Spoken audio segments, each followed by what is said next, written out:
Kevin Jackson Radio Show. Oh, everybody, welcome. Kevin Jackson here. It's the Kevin Jackson Show. I'm road weary. What can I tell you? KJRadio.com, 844-551-8255. I hope I did you proud if you happen to catch me on Fox and Friends over the weekend. And if you didn't, you call yourself a fan. You call yourself somebody that follows the work of Kevin Jackson. And I was in New York from Friday through Monday. And let me tell you, here's what I did. I was on Fox and Friends as a guest. I was on Outnumbered. I was then on Harris Faulkner's show. It's Outnumbered Extra Time or Overtime, right? Is that what they call it?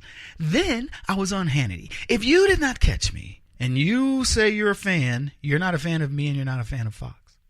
A lot of changes going on over there.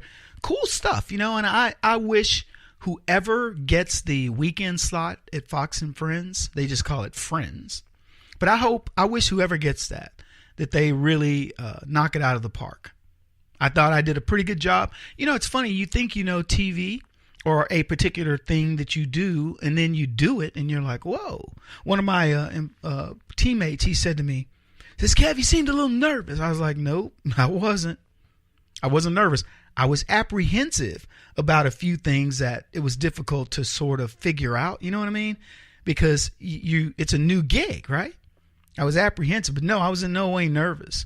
Here's what I figured out after watching Rachel Maddow, after watching Lawrence O'Donnell, after watching Keith Olbermann, Rosie O'Donnell, all the women of The View. I am immensely qualified to do that job.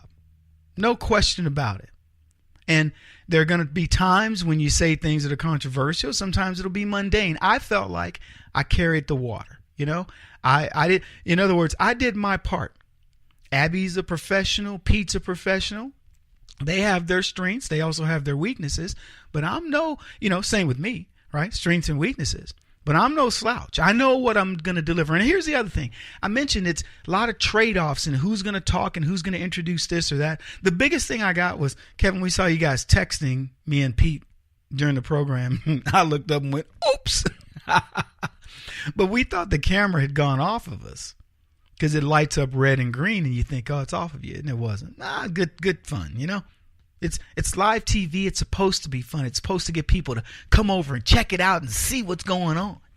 And from what I heard, we did really well. In fact, the producer said to me, well, not to me, but to everybody. He says, who's number one this morning in TV or whatever? I guess they got like instantaneous statistics. And I said, Friends. And he goes, you're doggone right. And so we dominated. We were number one in the morning. I don't know who else is on. But anyway, I'm glad you guys, if you did get a chance to check it out, thank you. And, because Fox measures, they were looking to see, can Kevin bring an audience? We didn't tweet it out and, hey, be sure to watch because I'm going to be on. We didn't do a whole lot. We did some. Because here's the way I looked at it. I was like, you know what? If God wants me to have that spot, I'll get it. If he doesn't, I won't. So I gave myself a C on day one, a B on day two. Had I had another day, it would have been an A. But, we'll never know, right? But it was fun, and it was fun to get in the mix and to see what goes on. And I was talking to some of the people on the staff, and they were like, Kev, whatever you learned, man, the thing we know about you, you'll take it to heart. And that's a fact. Glad you guys are here. Hey, the NFL is still headed for destruction. These guys just can't get it together, can they? Here's it. I got to watch some NFL this weekend, and before you guys are like, well, Kevin, what are you talking about? Yeah, well, I was in places where they were playing it. It's the only way I watch it. I don't watch it. And here's what I can tell you. I looked at the stadiums on the games that were on, and I went, wow, these stadiums are suffering. And I was really curious to see what the numbers were going to look like. They're horrible. And getting worse. And here's the thing. Donald Trump has pretty much left them alone. It's the way, it's funny. Think about this. Trump gets on immigration. He does what he does. He says what he says. Then he goes into action and he leaves it alone. You know what I saw? Immigration down like crazy. Number of illegals entering the country. Down 87%. I don't know the numbers, but you guys probably do. But down a lot. Number of illegals who've left the country and so on and so forth. All down. You look at Illegal immigration amongst Muslims. Number of Muslims entering America down. Number of Muslims have been deported from America up. And on and on.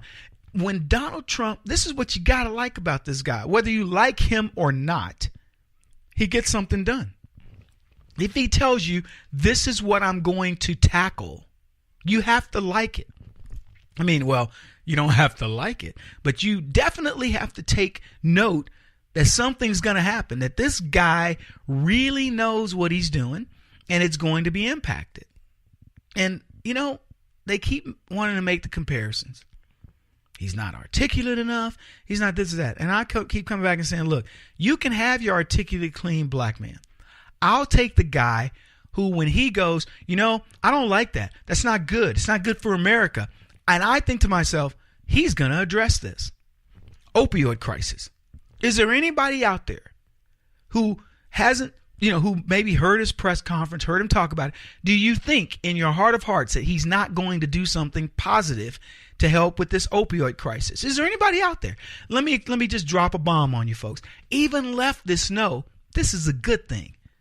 Donald Trump said something about it. This is probably going to be one of these crises that he puts a dent in within 8 years. And here's the other beautiful thing. It's not like Obama, where it's a talking point and then he moves on and nothing happens. That was the point of what I said earlier. Were you paying attention? Hello, is this thing, can they hear me out there? Check the volume. I'm not getting enough feedback of head shaking. Yeah, Kev. I'm just kidding y'all. I know y'all are out there agreeing. So that's the thing you got to feel good about. I told you guys about the NFL.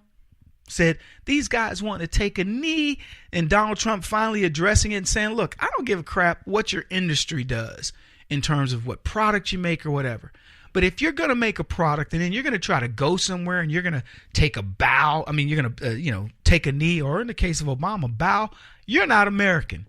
You know, when he went over to the Far East, what did he do? He goes over to Japan, he meets with the troops, and he says to them, we don't bow, we don't take a knee. We have the strongest military in the world. You guys are so worth it. And he did it, man. These guys, they had to feel great. They gave him that jacket. We talked about it on the show. Love that moment. And I asked on the one of the people on the show, do you know if Obama ever got a jacket like that? He says, I don't know, but I don't think so. That was the staffer for Trump. Anyway, short break. We'll be back, folks. Lots to talk about. This is the Kevin Jackson Radio Show. Do you owe back taxes to the IRS or state? The secret to avoiding the IRS nightmare is to seek professional representation. My friends at Security Tax Associates provide the most cost-effective and ethical representation in the industry while helping to avoid seizures, levies, and wage garnishments. Security Tax Associates is here to ensure that the appropriate steps are taken to permanently eliminate any possibility of future tax burdens once and for all. For a free, no-obligation consultation, contact Security Tax Associates, 844-779-4177. That's 844-779-4177. 844-779-4177, or visit them at securitytaxassociates.com.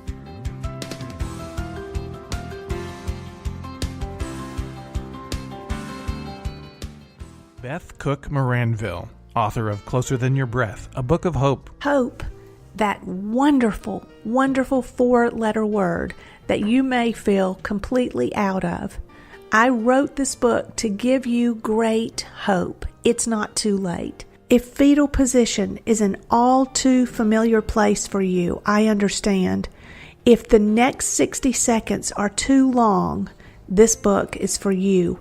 Wherever you are right now, whether you're dealing with divorce or death or sickness, take hope. You are going to make it through this pain. Don't roll your eyes. I've walked this road and I know it. The best is yet to come. Closer Than Your Breath, a book of hope from author and speaker Beth Cook Moranville, can be found on Amazon.com or Kindle.com. For more information, visit closerthanyourBreath.com or on Facebook at Closer Than Your Breath.